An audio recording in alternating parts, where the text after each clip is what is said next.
All of the arrows continue to point to a personal, political, and financial relationship that Donald Trump had with the Russians. Do you believe the president right now has been an agent of the Russians? Yes. We're still not hearing the evidence that he's an agent of Russia. Yeah, I think it's pretty clear. It's almost hiding in plain sight. Do you believe that the Trump campaign colluded with the Russians in the 2016 campaign? Yes. Do you believe the president himself colluded with the Russians? Yes. There was certainly evidence of collusion, not evidence that met the beyond a reasonable doubt standard, but this president in no way is cleared. Moments ago, California Congressman Eric Swalwell announced he will resign from Congress in the wake of serious allegations of sexual assault and misconduct. Allegations first published in the San Francisco Chronicle and by CNN that have now ended Swalwell's candidacy for California's open governor's seat. The San Francisco Chronicle spoke with a former member of Swalwell's congressional staff who detailed multiple encounters that she had with Swalwell that included unwanted sex. Her allegations include 2 detailed graphic accounts of encounters which resulted in the woman waking up without clothes on in Swalwell's hotel room. Did you see Europe is now drafting a program and plan to open up the Hormuz Strait without the United States? It's so sad. We're doing it now. By the way, it's opening. The ships are coming back and forth. Oh, without the United States. It just shows you, how can you have a country, how can you have a group of countries with that attitude? Look at Greenland. We should have Greenland to protect the world against Russia and China. The mention of it, all of a sudden they get, this country should not be paying trillions of dollars to NATO. U.S. President Donald Trump says a ceasefire in Lebanon, which comes into effect in less than 2 hours from now, will include Hezbollah. Israel has been bombarding and occupying huge parts of southern Lebanon, saying it's targeting Hezbollah. More than 2,000 people have been killed and over 1 million displaced. Trump first announced the ceasefire on social media. It's very exciting because it's 48 years. We're going to be meeting with Bibi Netanyahu, as you know, and the president of Lebanon.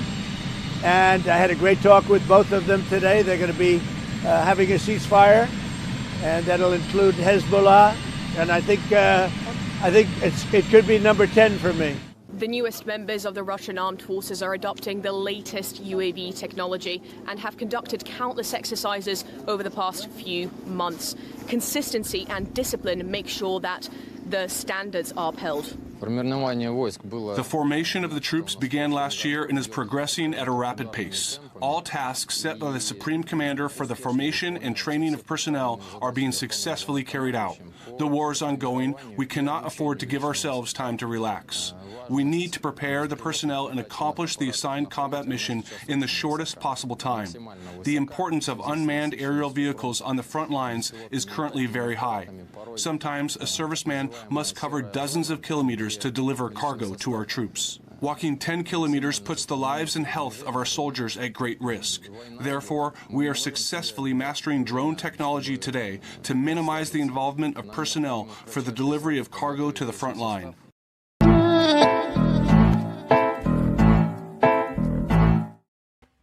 Hey, good evening. It is The Whiners with Jeff, Ryan, and Morgan. It's episode 78. And tonight, well, Stas, very late in Moscow. Very happy to have you on.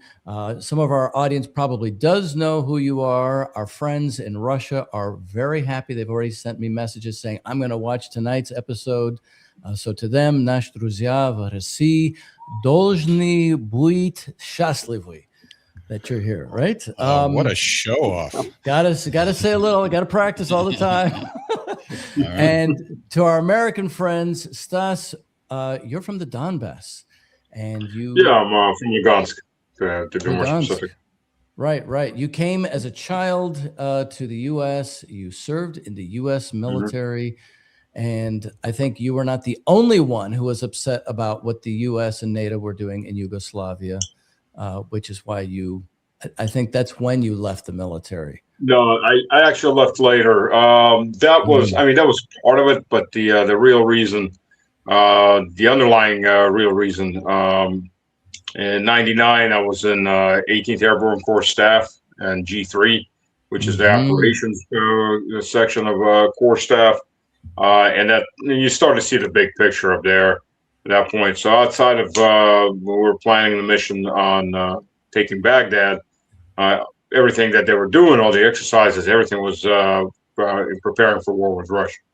So yeah, well, that's an excellent topic because seems like there's a lot of people that still want to do that. Before we get to that, are you drinking anything tonight, like the rest of us? Well, right now I'm mostly drinking cola because it's 2 in the morning, and I kind of want to stay awake to 3 in the morning. So, all right, how about you, Jeff? All right, it's 7:11 p.m. in North Carolina, and I'm enjoying a California Pinot Noir. And Stas, when I'm in the position you're in, I just drink to get to that point and then collapse. But you do it your way. By the way, our audience in the comments are calling you Stan. We need to correct them. It's Stas. This man likes to be called Stas. S-T-A-S. Okay. I kind of got a flat Guinness on my table, so I guess I could take a all right, that's good. As long as it's near. A little bit left from yesterday. More than me, I guess. I'm just drinking water. Get a little Navucha, and you'll spice it up there. So Helen says you're in the Duran. What does that mean? You're a guest there sometimes? Yeah.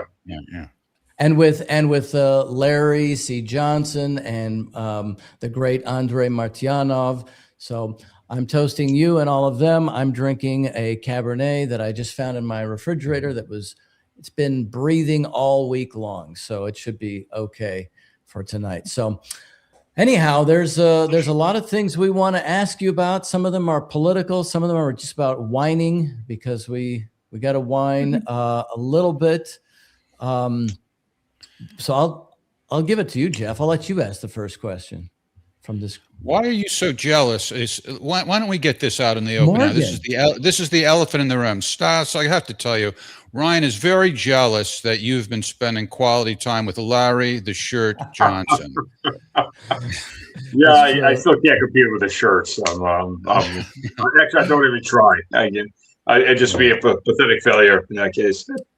The last 2 weeks, he's told me that I gotta get onto the right team. If I don't have the shirt, it doesn't work. All right. Well, let me ask, since you invited me, let me start with a clip. We posted a new Substack post today with a comedy writer named Steve Scrovan, and we were talking about the reaction to that Jesus tweet. And apparently you have a take on that, but let's take a look at this. And I also want to just invite people to go to our Substack, which is whiners.substack.com. So let's see what Steve Scrovan had to say and then get your reaction, Stas. Speaking of religious slogans, Trump apparently went too far for a lot of people. Yeah. He took this tweet down. Yeah. It's how clueless is he to do, I have some Christian nationalist acquaintances who revere him for, I assume it's because he will make sure that they don't get, they'll keep their tax exempt status. But good to hear about what the Christian nationalists have to say. I think Marjorie Taylor Greene has already weighed in. It's so delusional on his part. Now, are you commenting as just, based on what you know to be the attitudes of his base and just he failed to read the room, or are you personally offended by that? I'm not personally offended. Oh, I'm personally offended by the hubris of it. Well, I asked, if you are personally offended because I normally hate people who attach all the significance to the fact that they're, offended. The unacceptable. That attitude. How dare you? No, not at all. I mean, it's hard also for a comedian to because that's kind of what S.J. Perlman said was the office of comedy to offend. So. Right. What offends me are the Christian nationalists who use who interpret this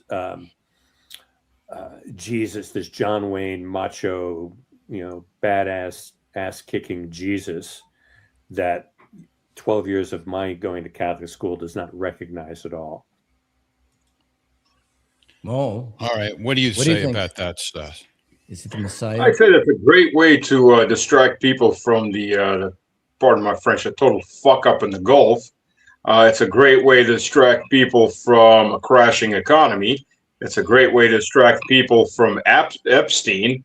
You get them talking about anything but. So they're all screaming about, obviously it's in bad taste. Attacking the Pope is in bad taste. I mean, he's not the Pope for me. I'm Eastern Orthodox, but still. But that all works great to change the headlines. One, it keeps attention on Trump, which he loves. He's a narcissist. He's an obvious narcissist. You never forget that he's in the room because he's going to remind you every single second. And two, it gets the fact off of that if not him personally, which is still questionable, his buddies were raping, murdering, and eating children.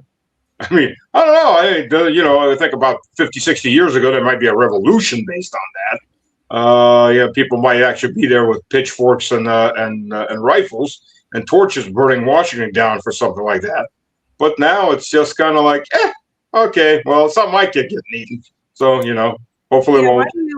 Why do you find that, or what would you say is causing that complacency in American culture? I just came from DC, and it's kind of just another day of business going on there. No one's really talking about that. Democrats aren't talking about it. The Republicans aren't talking about it, and with this whole mess on this AI generated picture, my generation was kind of making a mockery of it because the person that he seems to be healing looked awfully a lot like Jeffrey Epstein. So it kind of kept that in like ironic. He's going to resurrect Jeffrey Epstein, right? Yeah. Brought to you by the Department of Irony. Well,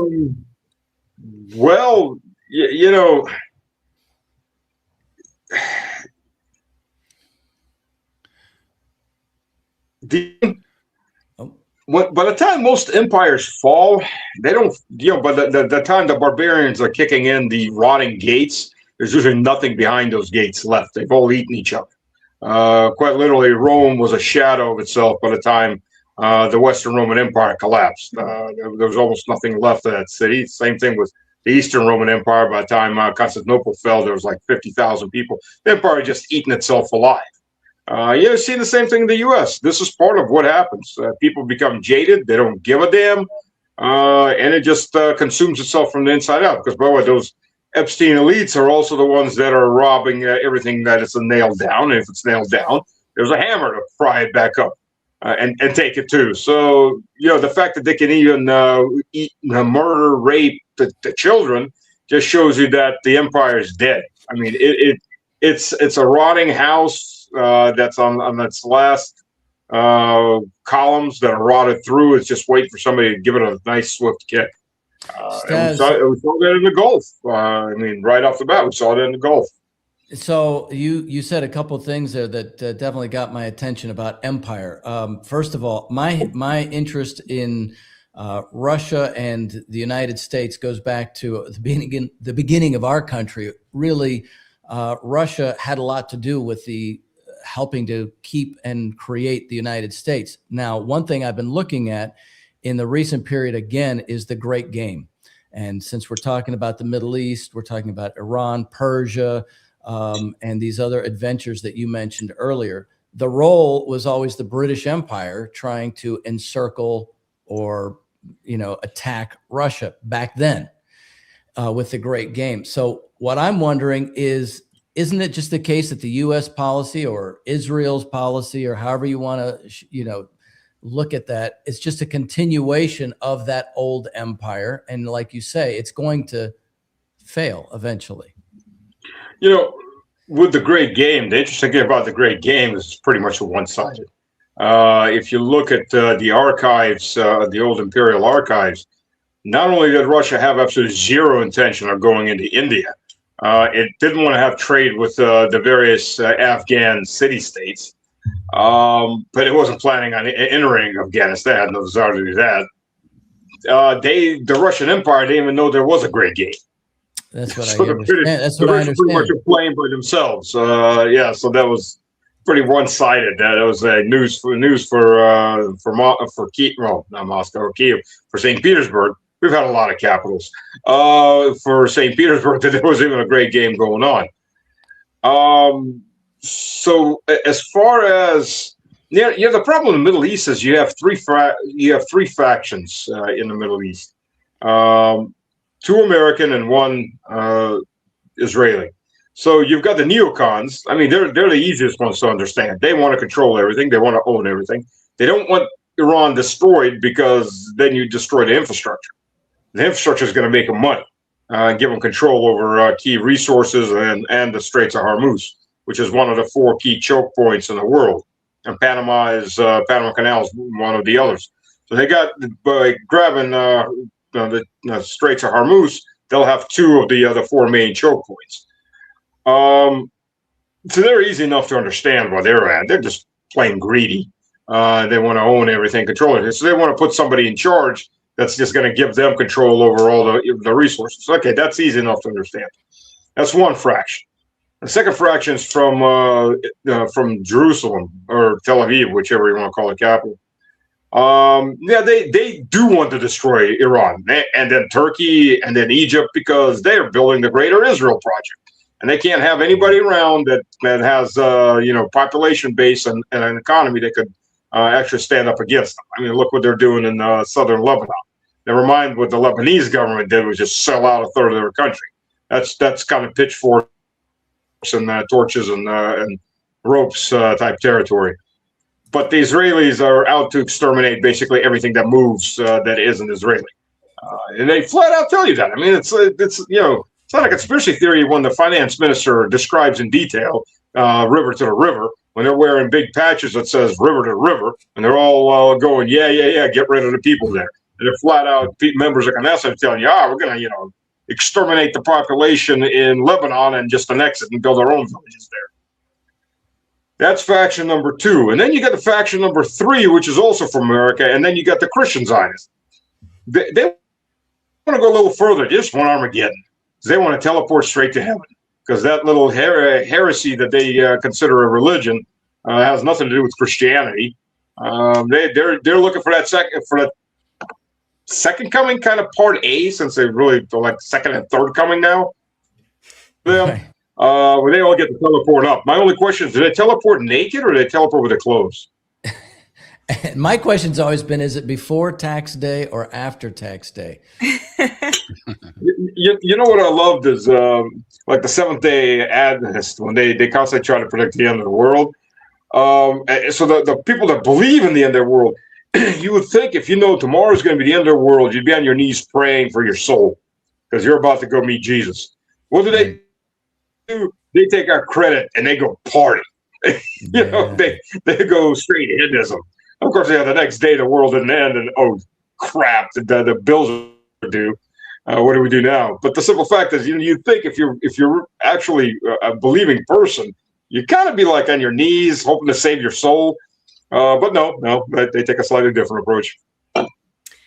Stas, I would like to know kind of your experience in the U.S. military. Some of the veterans that I speak to that are just a tad bit older than me kind of just grew into or got into the military post 9/11, really talked about this indoctrination of Islamophobia.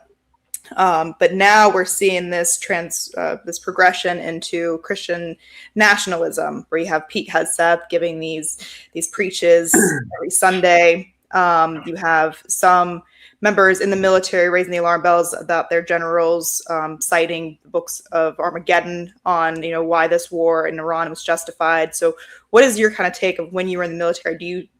Did you see kind of that kind of coming out and acknowledging some of propaganda that was happening that way that took a religious aspect to it, or do you think this is something that's new? Well, Islamophobia was there, and I'll admit I had that disease to some degree too. It went away when I moved back to Russia, and then more clear thinking. So that's one. I mean, there was Russophobia didn't go far away either. I there's a reason I didn't go into military intelligence. I didn't go into special forces. The military intelligence, I was a cadet in advanced camp at Fort Bragg. And the colonel that was in charge, this is 93 by this point, the colonel was in charge of picking lieutenants, future lieutenants for military intelligence. I walked up to him and started talking to him. I don't have an accent. But, he's like, oh, yeah, that's great. You want to go to military intelligence? I'm like, yeah, sir, but I'm not sure if this is going to be a problem or not. I'm Russian. I was born in the Soviet Union.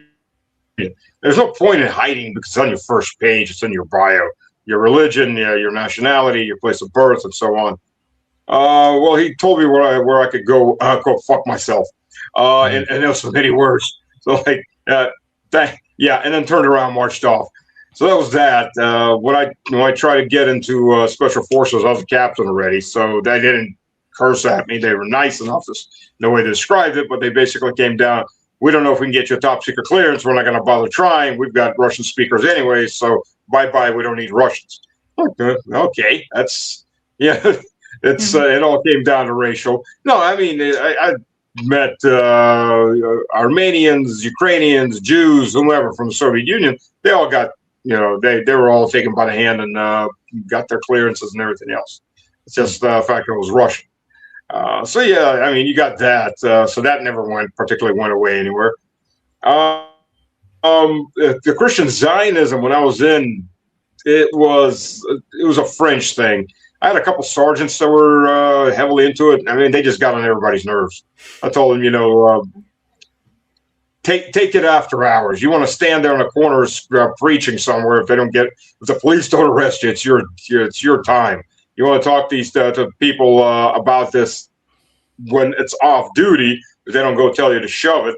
And it's between you two, but keep it to yourself. It just annoys people. They're so obsessed with it. It's like being around vegetarians or vegans. Morgan, we have your co-host.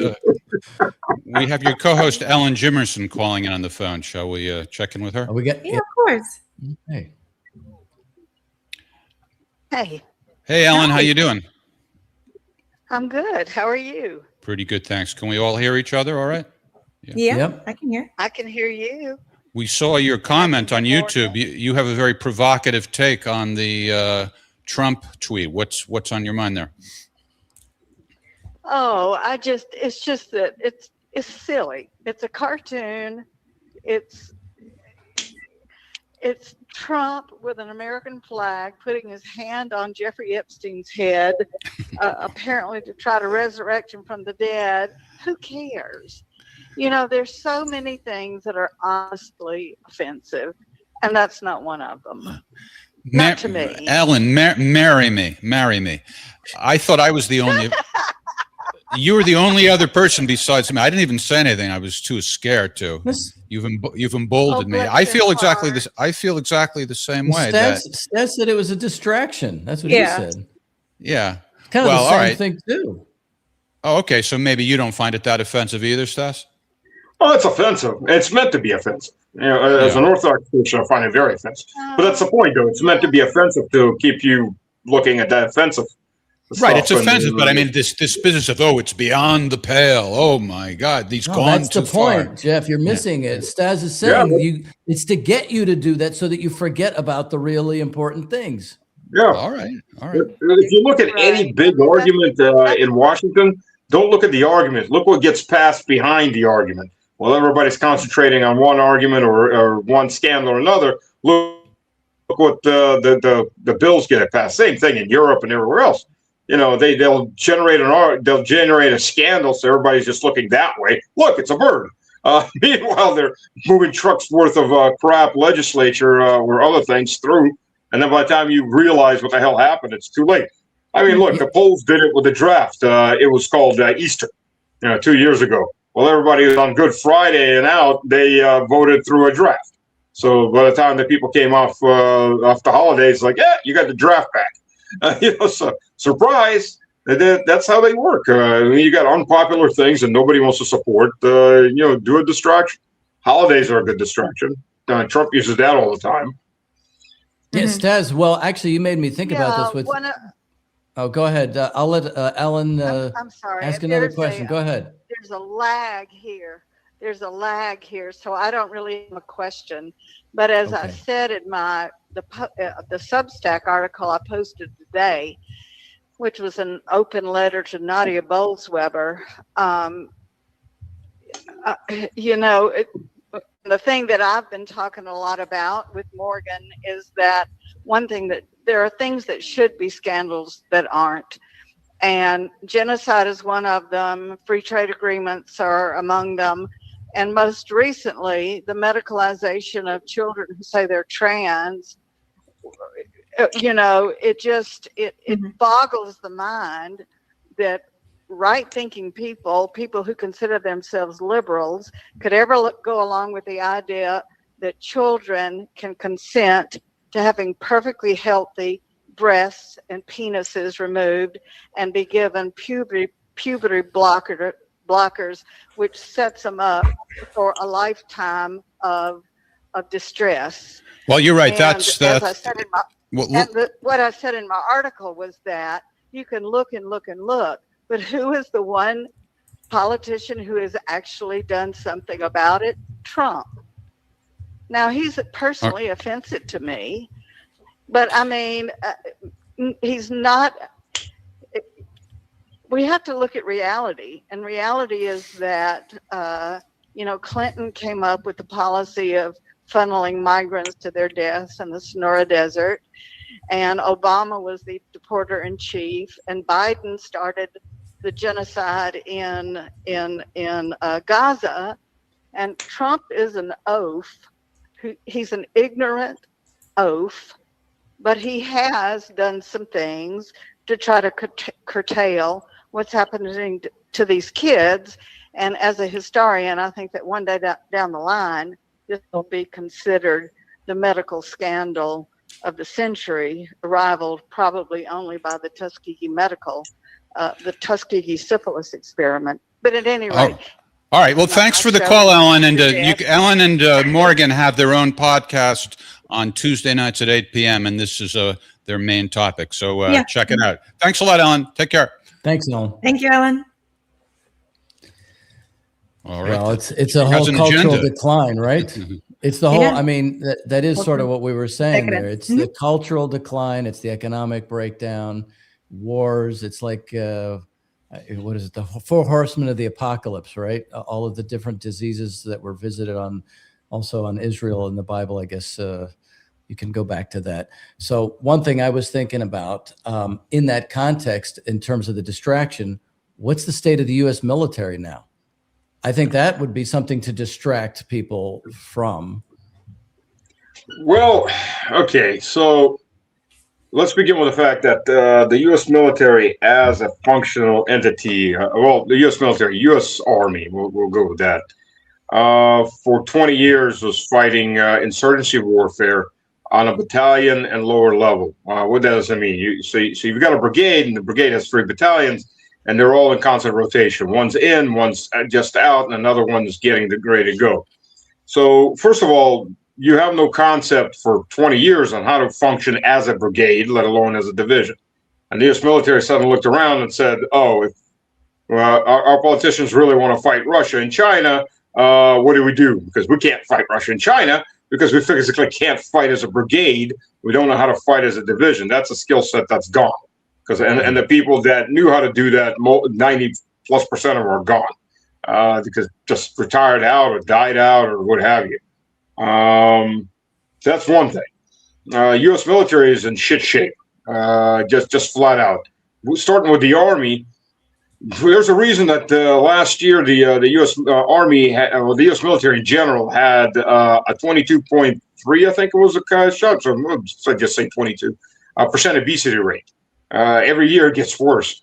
When I was in, there wasn't a 1% obesity rate. That wasn't tolerated.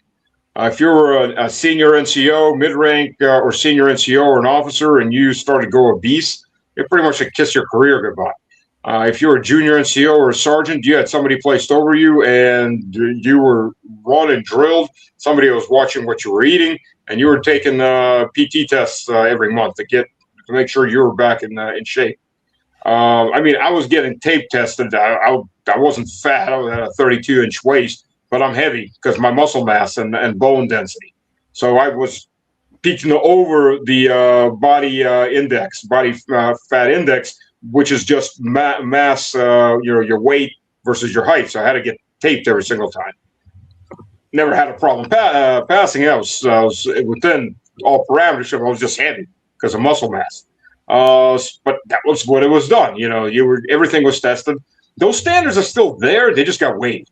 And the reason they got waived is because, the rotation system, you had guys that were in Afghanistan and Iraq 7-8 years.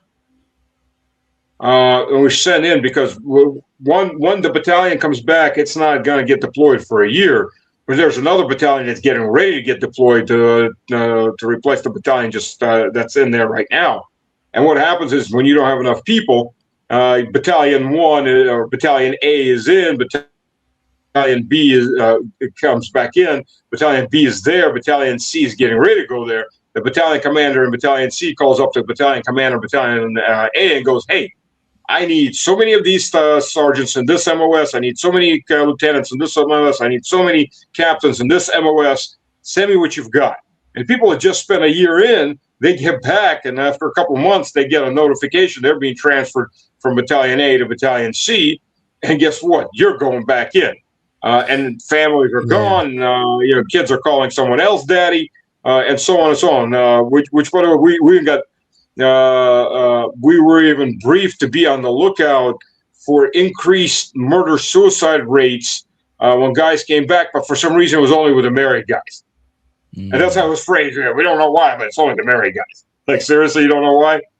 Polit correctness right there. You can't say the obvious because you might offend somebody.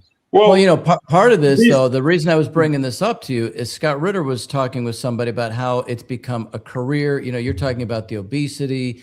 There's a kind of this woke agenda that's come in. Right.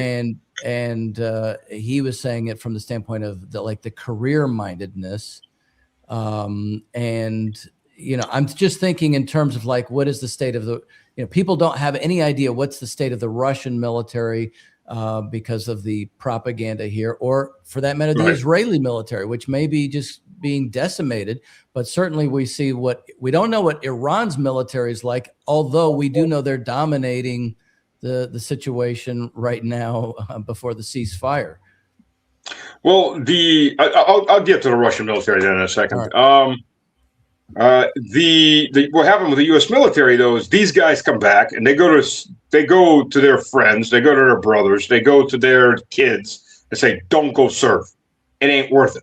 You're gonna get used, you're gonna get abused, and get tossed out." Veteran Affairs does not want to pay for your injuries. They never paid for my knee. They lost all my MRIs. Not a big surprise, but fine, it wasn't that bad. I was looking at about 10% disability for my knees, which I wound up doing the operations out of my pocket. But I got friends. I got one buddy, for example. He was in the Air Force dealing with hazardous chemicals. He left the Air Force healthy, and in 2 years, within 2.5 or 3 years, he was as a father of 3 girls. He can get up out of bed and he can go sit in a recliner chair. That's it. His muscular nervous system's totally degraded. It took 6 years of lawsuits for him and his wife to finally get compensation from the military. They said, "Well, yeah, look, it happened after he left." Well, technically he did, but they don't want to look at the root causes of what happened. He'd been basically poisoned with effectively a slow-acting nerve agent in these chemicals. So, yeah, this is, people see this. They see what's going on. They don't want to join. But you've got to get people in. I mean, part of the way they make up for missing quotas is they go and cut job positions. Well, you can't do that all the time. One of the things that happens with that is you've got the U.S. Navy, for example, that doesn't have full crews because they can't fill them. One of the other things they start doing is they start waiving standards for height, weight, for body fat. So then you get fatter and fatter people coming in. earlier, you wouldn't have them. Or if they came in, they're sent to a special fat camp to drop it. But that's within a certain range, too. I mean, you get obese people in. What are you going to do with an obese person? And now it's 22% obesity in the U.S. military. Then when you still can't fill that hole, you start getting transgenders, which, by the way, open homosexuality did a lot to kill off recruitment, too, while we were at it. I mean, look, technically speaking, somebody's probably gay out of you got 100 guys, 120 guys in an infantry platoon or an infantry company. You figure, maybe 2-3 guys, maybe, but you don't know who's who, so you don't think about it. Now, well, if they're listening to Bette Midler a lot, then they probably are. That's true. Yeah, that's. But when you're standing in the showers, like for example, the worst ones in this case was I was deployed several times to old division barracks when I was a cadet, and then afterwards, sometimes when we had the field problems, wound up being an old division barracks. They're gone now. But these were wooden barracks that were built prior to, I think, World War I at Fort Bragg. And you go in there, and, in the bathroom, you've got 2 lines of toilets or facing each other. That's it. You got 2 lines of toilets facing each other. And in the showers, you got 2 shower heads. And, when you come back off from the swamp, from maneuvers, and you're given 45 minutes so everybody to be shit, shower, and shaved in a fresh uniform. Otherwise, nobody eats dinner. And you got all these guys running up there, 3 guys under each shower head, 1 washing off, 2 soaping up, and everybody else in line standing screaming faster, faster. It's one thing when you don't know if somebody is gay or not. I mean, let's be honest. That's how it's looked at. I'm not going to be politically correct. I don't have to be in Russian. Freedom of speech. You don't know, and you don't think about it. But it's a whole different feeling when you got somebody doing a pecker checker. And this guy is gay, and it's not. No, for a straight guy, it's not comfortable. It's not. That's how it is, and that does degrade morale. And then people go, "Well, I don't want to join." I'm not so sure I'd feel comfortable not knowing either, though. It's easier not to know. Trust me. But that's part of it, and that hits recruitment as well. So now what they've got is they start bringing women into combat arms, into infantry, into armor, into tube artillery, and that is a wrong admission. They do it because there's not partially politically correctness, partially because there's not enough people. Look, the average. I mean, these aren't GI Janes. I knew a couple girls like that. One of them was small, but she was built like a machine. And her first husband, who died in Somalia, was Delta Force. So but that's the exception. You get your average girl who's 50 kilos. Okay, so like 110 pounds. And you're laying on her another 60 pounds of equipment. And then you're screaming at her, get up and move and run. And that's an invalid about to happen. Because like it or not, women's bones, welcome to biology, women's bones are not as thick as men's bones. They're not meant for that kind of weight. They're not meant for that kind of movement. The spine, the hips, everything starts to wear a lot faster than men do. It's biology. Like it or not, it's biology. That's the difference between levels of testosterone in development. And you can ignore it all you want, but that's a future invalid. 1, 2, you're watching these girls trying to move. It's horrible because on any battlefield they're dead. It's just if you can't move fast, if you can't climb, you can't carry that gear, you're dead. And it's just as simple as that. You may be dead anyways, but you're going to be much deader when you can't move. You put on a body, you put on a vest, you put on that helmet, you put on your rucksack, you put on your ammunition, you put on your grenades, you put on your you put that assault rifle in your hands. And by the way, there's probably an MRE in your pockets because you do want to eat. You got water canteens and so on and so on. And that's if you're just a basic infantryman. What if you're on a specialty team? What if you're on the mortar team? Somebody has to carry the tripod. Somebody has to carry the tube. Somebody has to carry the extra ammunition. You're on a machine gun team. Somebody has to carry the bipod. Somebody has to carry the extra ammunition, and so on and so on. If she can't do it, somebody else has to do it. Somebody else to pull her weight and his own weight. That's a morale killer. That's a killer on the battlefield. You go into tanks. The average round's about 35 pounds. So if you're going to load 40 rounds in, you're going to have a person that climbs that. You do a chain, a human chain. You're passing up the rounds up there, and you put them back inside into the tank. I mean, that's a lot of weight if you can't handle that kind of weight. Like it or not, pound for pound, a man is stronger, is faster. That's just biology. You can ignore biology.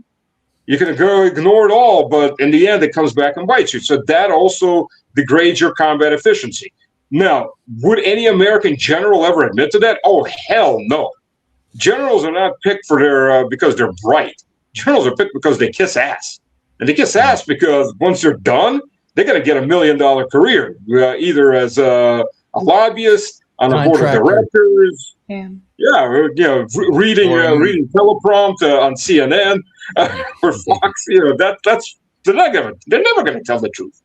In the last 30 years, the U.S. hasn't promoted generals because of their capability. They promoted because their capability to say whatever the master wants to hear. That's the reality of it. The best and brightest, Leo, is colonels. Right. What do you think of Hegseth? You remember Pee Wee Herman? Yes. Yes. You're not going to get this out of your head now you've imagined. Look at Pee Wee Herman and that little overtight suit that he was always wearing, a little too short, that speaks Pete Hegseth. Look, I mean, the guy, go back to Fox. There's a couple of bills to impeach him that are being introduced in the House, I believe. He's a war criminal. Yes, let's just begin with this. He's a war criminal. Look, in the American Constitution, it's quite plainly written that any treaty that the president enters in that is confirmed by the Congress becomes the law of the land. The law of the sea is one of those treaties. First of all, you're shooting at boats, or they're not doing it now because they got their person in power through Rodriguez. They bought her out. So she's in Venezuela, and that may not be over yet, or far from being over. But anyways, when they were shooting up these boats, that's already a criminal offense. That's murder. You don't know who's on those boats in reality. There's no proof is ever shown that they're drug dealers. I know at least one boat of Colombian fishermen, because 2 of them survived and got back to shore. But the first boat with 11 people, they hit. There were 2 guys that were still survived and holding on to wreckage. And Pete Hegseth, quite frankly, ordered a double tap. That, by the way, is a criminal offense up to and punishable by the death penalty. You are not allowed to murder people that survived your sinking. That frigate, the Iranian frigate that got sunk. They're saying, "Oh, that's a war crime because it got sunk." Technically, no, it isn't, because it's a warship. That it didn't have any ammunition. The right thing would have been to do was to surface, tell them to surrender, and then tow them to some port, and like in Pakistan, for example, and impound them there. That would be the right thing to do, the moral thing to do. But fine, they sank them. It is a warship, even if it's unarmed. It's still a warship. Now, having said that, the guys that were stuck floating that they just left to the sharks, that's a war crime. That's murder.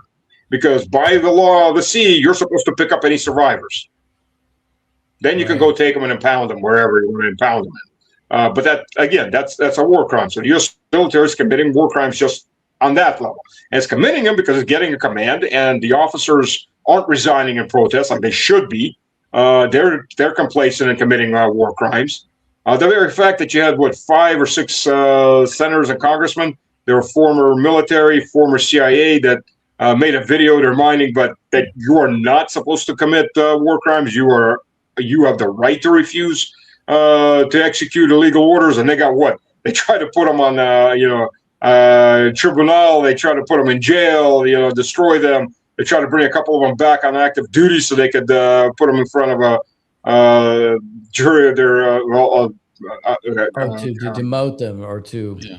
But the problem with that video is they weren't specific. So to me, they came off as being troublemakers. I don't mind at all senators or anybody highlighting that a particular war crime should be prosecuted, but to just say look for something sounds political to me. Well, they said flat out, if you're given an illegal order, you are duty bound not to obey the illegal order. Now, well, they know that, but they know that already. They know that already, though. Well, they do, but they're under pressure. They should, anyways. No, but they're under pressure, and if they don't feel like somebody's backing them, the government's pushing them into doing it. Look, I mean, if you got an order to assault a machine gun position and it's a suicidal order, that's still a legal order. Yeah. If you got an order to go burn a village and murder everybody in it, that's not a legal order. Yeah. If you got an order to kill all the prisoners, that's not a legal order. I mean, I was taught as a cadet, back as an officer cadet, I was taught when we were doing infantry tactics, double tap everybody. That's not legal, by the way. If they surrender, you're not allowed to shoot them by Geneva Convention. Does it happen? Of course it happens. But that's not a legal order. That's a whole different reality right there. What do you think it would take to actually get any of these war crimes prosecuted? Collapse of the U.S. government. Collapse of the U.S. government. Is that what you said? Yeah, that's what he said. Quite literally. What is your take on the Manab school shooting in Iran? The double tap. Look, we know it was done on purpose. I mean, it's obvious enough. All this AI gave us a wrong list, or we were going off old maps. First of all, look, the U.S. government tried to overthrow the Iranian government with the color revolution. They've got people on the streets. You're going to tell me that they weren't? This is a primary target list, first day target list. Enough of a target list, double tap it, which meant they were waiting for people to come running in there to save the survivors, and they hit them again. Mm-hmm. That's a terrorist. That's a terrorist act, right there. Tell me they never checked any of these targets in all that time. As many operatives as the U.S. And Mossad, and frankly, Iranian security was pretty crap. So they were infiltrated with Mossad left and right. So you're telling me nobody checked these target lists? I don't believe this in a second. They knew there was a school there. Even the videos they're saying from the missile cams that you could see it was children. They did it on purpose to try to get Iran to retaliate the same level, just like what Ukrainians try to do to terrorism on Russia, to get Russia to overreact so they can start screaming louder. Well, by Ukrainians, I mean NATO. And it seems like that you don't have Russians falling for those kinds of things. I mean, anything that NATO or Ukraine says is pretty much ignored today. So that kind of makes me think that Russia just needs to keep patiently doing what they're doing. The question is that going to lead to the help the fall of NATO? Well, honestly speaking, the problem here is, and I've been saying this from day one, I'm not the only one. I mean, Colonel McGregor, other people were saying it too. The Russian government is misreading NATO. And that's a big problem because we are heading toward a very big war. I don't think the U.S. is going to fight this war. I don't think the U.S. ever meant to fight this war. U.S. will leave NATO. And NATO, or your European army, which just change patches and there you go, is going to fight Russia, and the U.S. is going to sell equipment and supplies as a neutral power and make money off this, and then rebuild whatever's left of Europe and make money off this.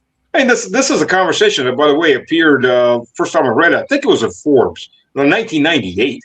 We need another good war in Europe.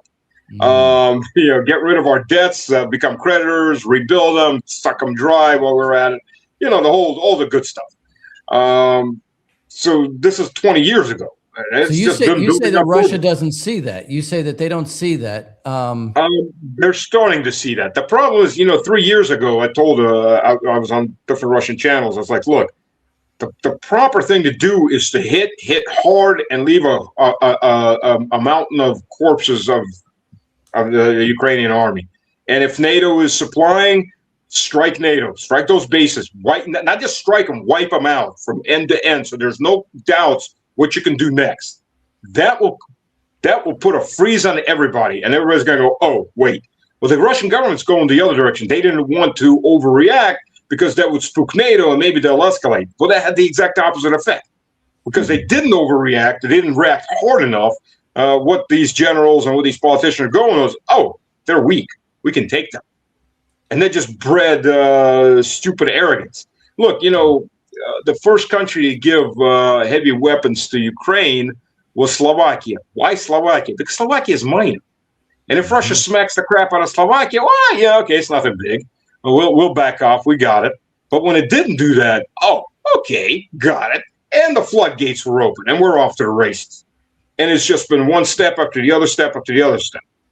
But now because Russia's lost that deterrence, it has to get deterrence back.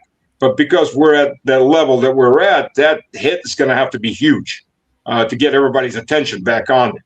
Everybody's feeling very comfortable in the West. We'll do whatever we want, and the Ukrainians will get it. They're biomaterial anyway, so who cares if they get killed off? And they're not getting the point. They're not even feeling. I mean, they're preparing for war with Russia. They're not ready, and they're delusional. By the way, they're absolutely delusional. I mean, they just had a NATO exercise, on the books type exercise. Where they were preparing. They're checking their hospitals. They're preparing for taking wounded casualties. WIAs, and they were estimating they would be taken in a full-scale war with Russia. They're estimating 1,000 wounded a day. Like, people, you're insane. Right now, the Ukrainians are having about 2,000 wounded a day, and the Russian army's fighting with an arm and a leg tied behind its back.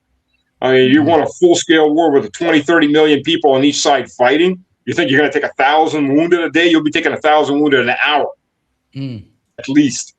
But they're delusional. They're absolutely delusional leadership in most of these European countries. But it is what it is. That's what we've got right now, unfortunately. So does that mean there's no more spirit of Alaska? The so-called spirit of Alaska. Remember that? It was something that was hopeful, right? It was something that was hopeful initially. I certainly thought it was going to be good because, again, like I said earlier, our history is very much tied to Russia going back to the beginning of our history. We thought that was going to happen. It seems like that's completely gone off the rails. Well, the problem is, as a lot of people said with Trump, too, is who's ever the last one whispering in his ear, that's what he remembers most. And who's around the most is the neocons and the Christian Zionists. The special interest groups, and there's a military-industrial complex that's looking at making a lot of money. They want this war in Europe. They just don't want to be part of this war in Europe. They want to make money off this war in Europe. That's the interesting part. How much money can I make? Look, the U.S. has something like 2,500 M1 tanks in storage, and about another 2,000 or 3,000 M1A1 tanks in storage. 4,000 old Bradleys in storage. Look, what are you going to do with those? You either chop them up for scrap metal at the end of the day, and whatever else you get out of them, but that costs money, or you refurbish them and sell them to the Europeans, brand new, for the prices for brand new. What makes better economic sense? Selling it off, obviously, just like the equipment that went to the Ukrainians. I mean, look, there's a reason those javelins are misfiring. Every second one wasn't doing anything. Because you've got a battery pack in the targeting, you got a battery pack in the launch, you've got a battery pack in the guidance system, and the javelins they were sending them were 30 years old. They had to be chopped up and gotten rid of. But why get rid of them when you can give it to them and charge them as if they were brand new? Just like everything else. That's the Ukraine just became the dumping ground for old equipment that you had to salvage. The best ones to get off this was the Germans with the Leopard 1 tank. They couldn't chop them up because of the laws. Rheinmetall has a contract that stipulates that once the German army's done using the tanks, they have to take those tanks back and utilize them somehow. Basically scrap them. But then the Greens got a law in that before they could scrap them, they had to absolutely take apart and clean the engine and everything else, so there wouldn't be a drop of oil or any other chemicals, which made it prohibitively expensive. So they just stacked them up in fields and they just kept them there because what else are you going to do with them? Well, now Ukraine pops up and you can give them to Ukraine and basically sell them as credits. Yeah, and let the Ukrainians figure out what to do with the scrap metal. And you're making money off of it again. So, it all goes back to just a giant sucking sound from your wallet to the elites' online accounts. Their palace. Yeah. Oh, yeah. Well, for everything that Zelensky and his bunch take, I mean, they take a lot. That's still scraps. Yeah. The vast majority goes back to the Western elites. Mm-hmm. Wow. Yeah, I know that Zelensky just came out and said that he is requesting all of the refugees to come back into Ukraine. Which is absurd. Well, it's going to happen. Look, it's going to happen. I'll tell you why. Any human rights issues are going to go away very quickly. Look, Europe, outside of Russia, Russia owns a fourth of Europe. Europe's got a big freaking problem. It's out of oil. It's out of natural gas. Mm-hmm. That gas isn't coming back for another 5-7 years because those facilities are destroyed. There's 30% less chemical fertilizer. And by the way, they refuse to buy Russian fertilizer because Russia's all bad. So that's 40% of the world's chemical fertilizer right there. So they don't have enough fertilizer. Their yields are going to be half of what they had before, if not lower. They will have starvation starting within the next 3 months. Simply put, it's not going to be nationwide starvation, but it'll be lower class. Yeah. I have a friend of mine who's a professor of politics in Italy. And I was interviewing him for my podcast, and he was telling straight up, it's like, particularly in Sicily and southern Italy, the poor families, they have a problem feeding themselves on week 4. Their money's gone. And that's what present prices. Wait till prices double. Yeah, that's going to be mass starvation. People get very angry when they're hungry, and when their kids are starving, they get really angry. And then in Ireland, I got friends in Ireland. The big demonstrations against the government started because of the Ukrainians. Ireland per capita has taken more Ukrainians than anybody else outside of Russia. But in Russia, they don't get preferential treatment. They get to be part of society and go find a job. In Ukraine, they get preferential housing. In Ireland, they get preferential housing. They get money. While the Irish are sitting in the streets, losing their place, their apartments, their flats. And people just got freaking angry, and it's getting worse. People can't afford to feed their families now because of the Gulf War. While the Ukrainian refugees, a lot of them on very expensive automobiles, are getting everything they want from the Irish government. Well, you've got to lower that tension, and you've got to buy time to prepare Europe for war. What do? Well, you send the Ukrainian men back in handcuffs if need be, and hand them over. A lot of those guys, I think, are going to wind up running to Russia. Russia's already taken like 9 million of them. So I guess that's the only place that's going to be safe for them very soon. Well, and on top of that, what you're talking about, like China, they have been featuring the food. They're turning the desert into farmland, so they're expanding their ability to produce food. They're now building 39 new nuclear power plants. I think India is building 6. Russia's building 5. No one else is building any nuclear power plants. So there is kind of a move for survival in one part of the world. And the other part of the world, they still haven't figured that out yet. Well, the best part is Russia's building most of those nuclear power plants all around the world. Or building one in Iran. China. Even in China. Yeah. Russia, Rosatom is the leading company in the world for building water. Was it Cooper Waterhouse or water? Price Water. Price Waterhouse. They are a large company in that field, but they are way behind technologically. But think about it too. By the way, with Russia's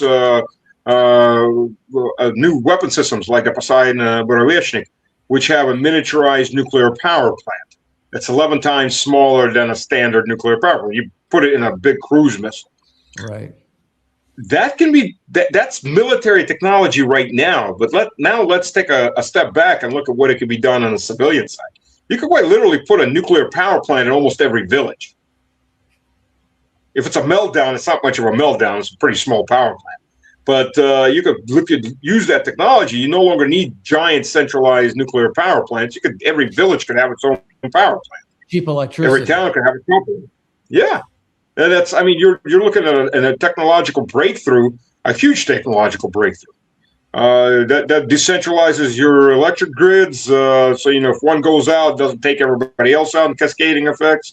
So is that on the table? Is that on the table? Because the idea of using that civilian technology that way, that is literally the idea going back to Alexander Hamilton, the founding fathers, and also what I see coming out of China. Again, that survival question, that improve the condition of life, deal with the demographic collapse.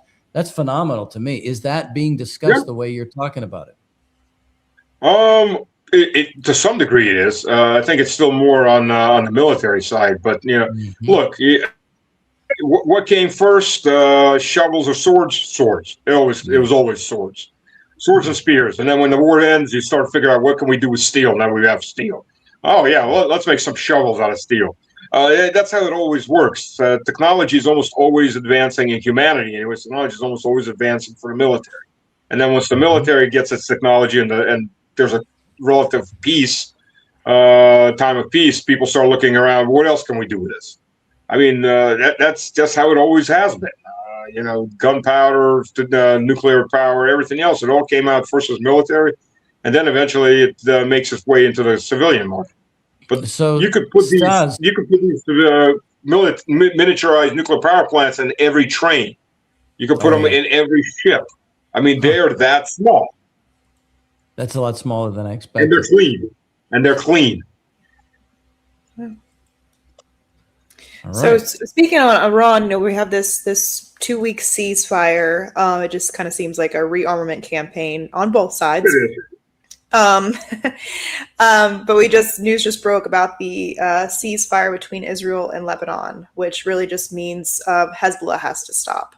Benjamin Netanyahu just came out recently, I think hours after Donald Trump's tweet about this ceasefire, or this 10-day ceasefire, that they are going to remain in southern Lebanon. And you have the Israeli military that are boastfully adding online the videos of them flattening schools, hospitals, complete villages. What do you make of it when, the next Tuesday rolls around and the U.S. and Iran are supposed to confront the end of this so-called ceasefire? As far as I know, Hezbollah hasn't stopped, and it shouldn't stop. Look, the Lebanese government and Beirut are a bunch of traitors. This is the type of moment that you get the pitchforks and you get the ropes out. These people have absolutely betrayed their own population. They've given up a third of the country. The Israelis previously Israelis were occupying. This is an occupation. This is genocide and annexation. Very different things. I mean, look, Apple Maps, they just erased all the villages. Right. The only thing that's left is Tyre, which is a 4,000-year-old city. That's a decent sized city right now, so you can't quite erase that. But they erased all the villages.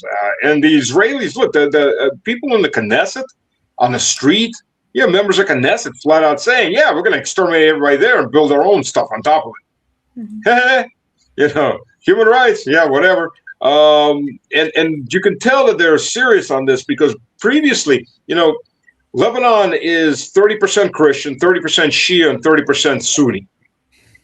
The Christians are Orthodox and Catholics. But the Israelis were always usually careful. They were fighting the Shia Hezbollah. They wouldn't touch the Sunnis to keep them from getting a fight. And they try to ally with the Christians. And they try to play off the different factions. There's none of that. They're mass murdering Christians left and right. They don't give a damn. It's genocide of the Christian population as well. Churches destroyed, everything destroyed.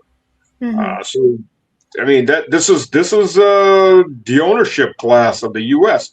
I'm friends with Professor Morandi, and I was talking to him.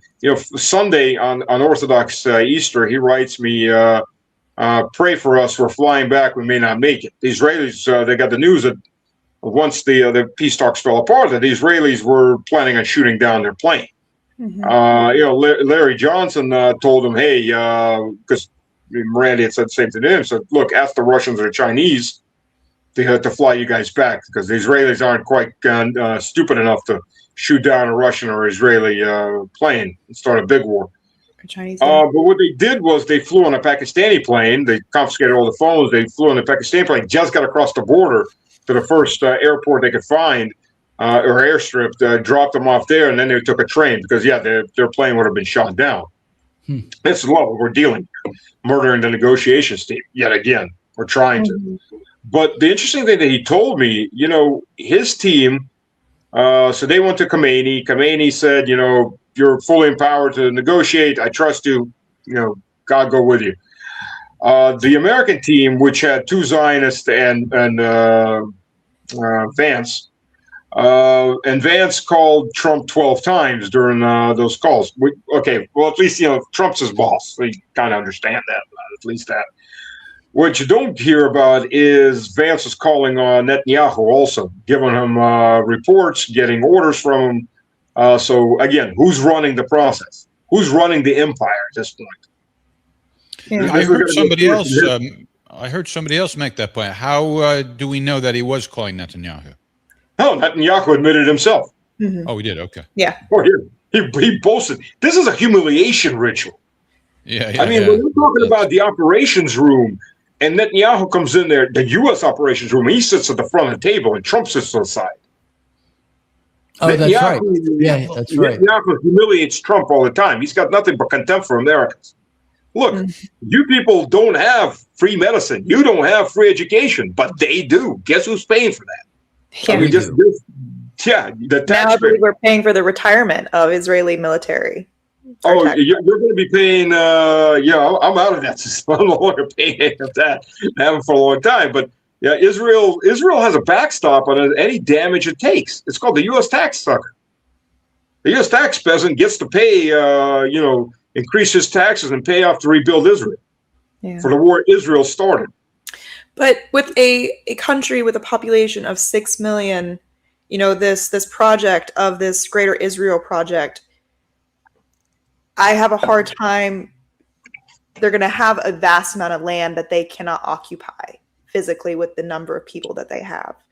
The Israelis, they don't have that many people total. There's about 9 million of them or so, but at least 1 million or so have fled. So I don't know how many are left right now.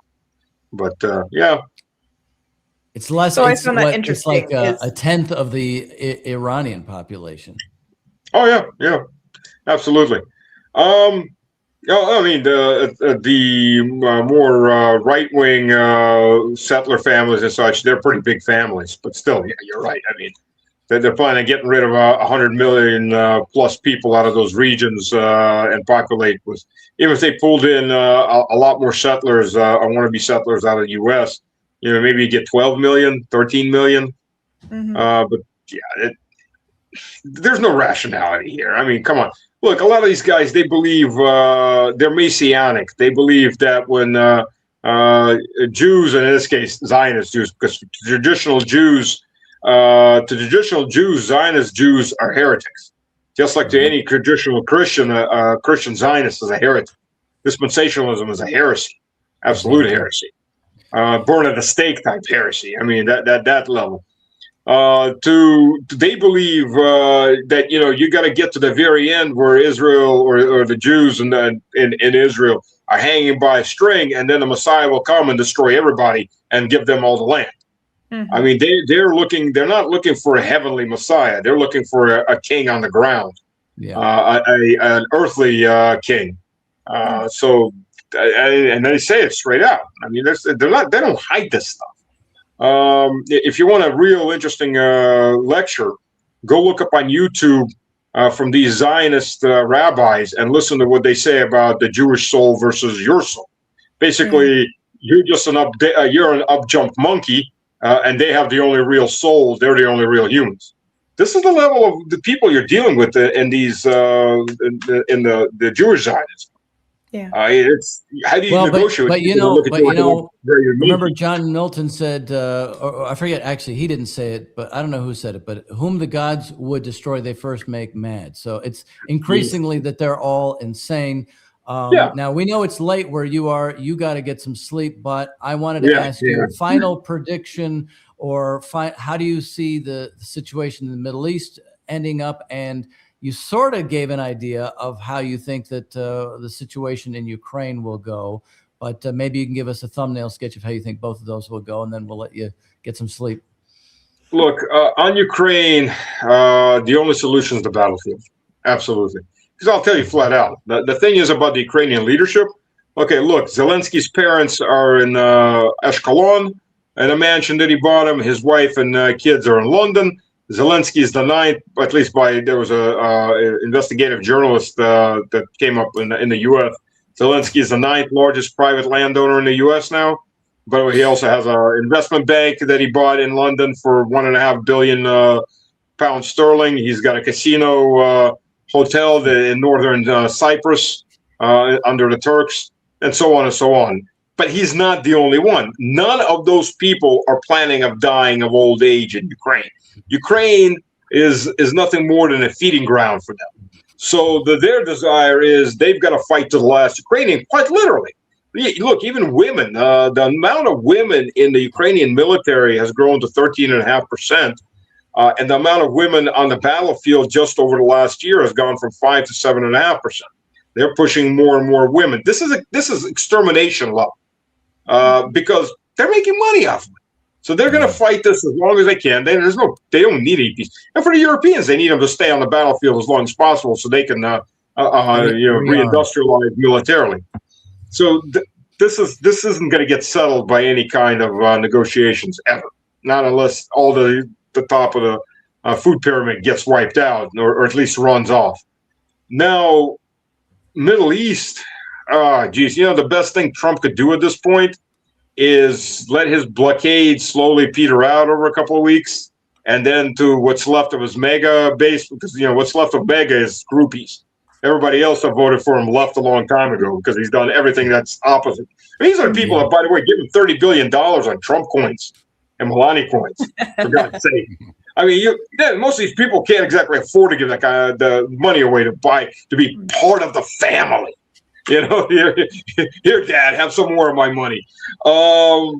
These people, you can tell them whatever you want. Trump could spin it as a victory, and they'll just buy it up because they're groupies at this point. What's left of it is groupies.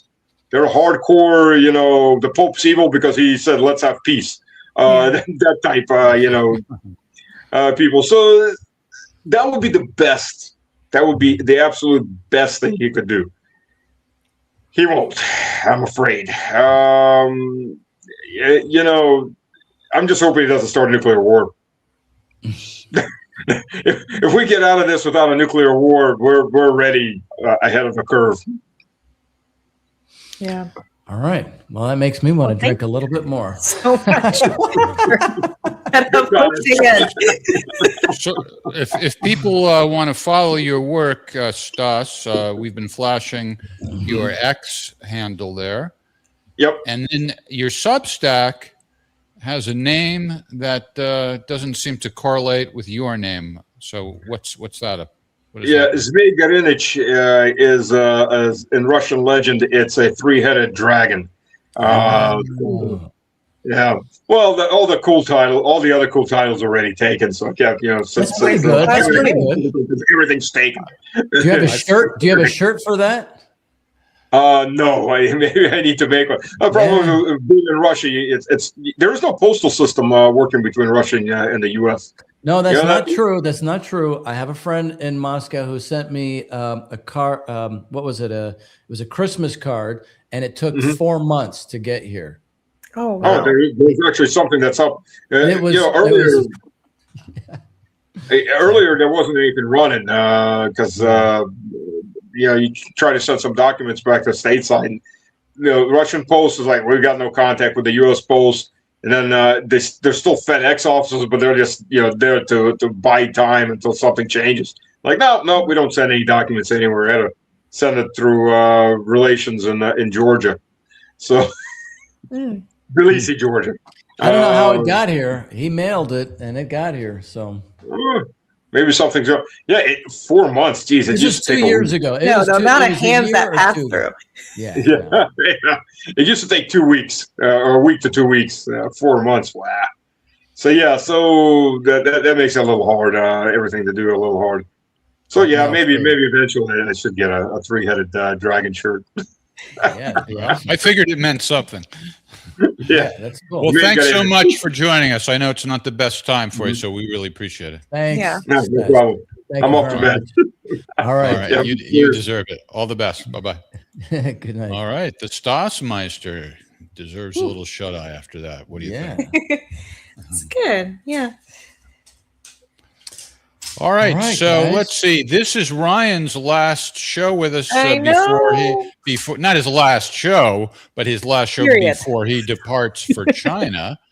And maybe you can give us a little progress report on how that's coming along. And while you're doing that, let us ask our beloved audience if they might open their wallets a little bit to donate and make sure Ryan has a fruitful, productive visit.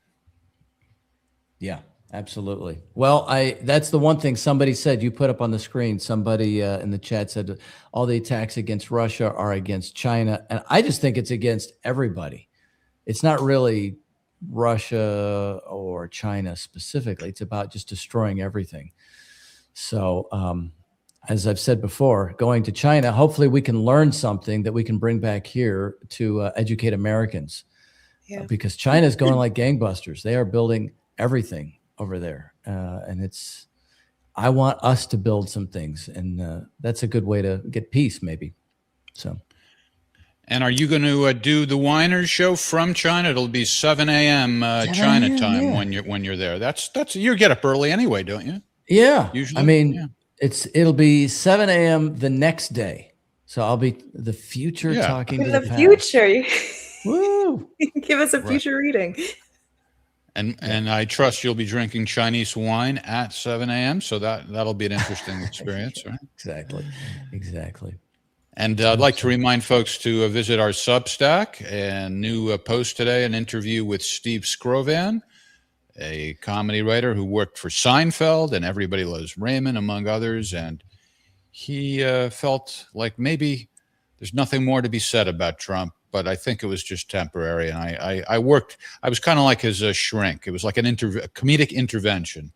And we got through it. And in fact, comedy, or rather satire, is in fact not dead at all. So you can check that out at weiners.substack.com. Awesome.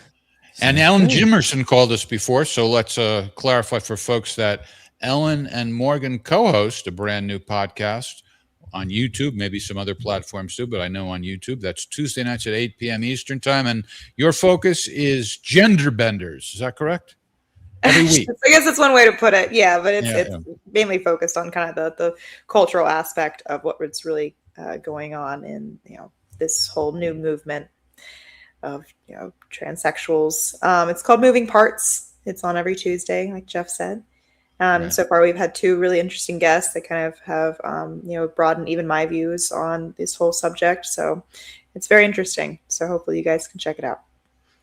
All right. Thanks. And will Ryan be a guest to discuss how he's very muscular yet strangely I have to run it through Ellen. Yeah, he would please, fit. He would do that. Do that. He would fit in perfectly, I think. He was like the ideal guest. Jeff and his 1980s jokes. Oh my God, it's way too small. Way too small, Jeff. It's too embarrassing if we do it at full size. I'm saving you. That's right. I'm maintaining your dignity there.